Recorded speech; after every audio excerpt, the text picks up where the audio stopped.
नमस्कार मंडळी, आजचा विषय अगदी महत्त्वाचा आहे. उधार दिलेले पैसे परत कसे मिळवायचे, त्यासाठी कायदेशीर उपाययोजना काय आहेत. अनेक वेळा ओळखीच्या व्यक्तीला, नातेवाईकाला, मित्राला विश्वासाने दिलेले पैसे बुडले जातात. वेळ आल्यावर पैसे परत मिळत नाही. अशा वेळी भावनेत न अडकता कायदेशीर मार्गाचा अवलंब करणं आवश्यक असतं. सर्वप्रथम तुमच्याकडे व्यवहाराचा पुरावा असणे महत्त्वाचं आहे. लेखी करार, प्रॉमिसरी नोट, चेक, बँक ट्रान्सफरची नोंद, मेसेज किंवा साक्षीदार. पुरावा जितका मजबूत तितकी केस मजबूत. पहिले पाऊल म्हणजे देणेकऱ्याला लेखी मागणी करणं महत्त्वाचं ठरतं.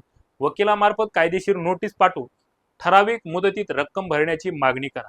जर समोरून प्रतिसाद मिळाला नाही तर दिवाणी न्यायालयात रक्कम वसुलीचा दावा तुम्ही दाखल करू शकता. लिमिटेशन ऍक्टनुसार साधारणपणे 3 वर्षाचा दावा दाखल करणं महत्त्वाचं ठरतं.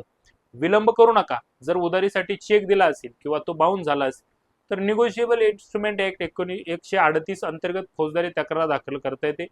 प्रॉमिसरी नोट असले त्यावरती आधारित सुद्धा वसुलीचा दावा करता येतो. कोर्ट तुमच्या बाजूने निर्णय दिल्यास डिक्री मिळते. त्याच्या आधारे समोरच्या मालमत्तेवरती जप्ती, पगारातून वसुली अशा कारवाईतून तुमचे पैसे परत मिळतात. लक्षात ठेवा, रोख व्यवहार टाळा.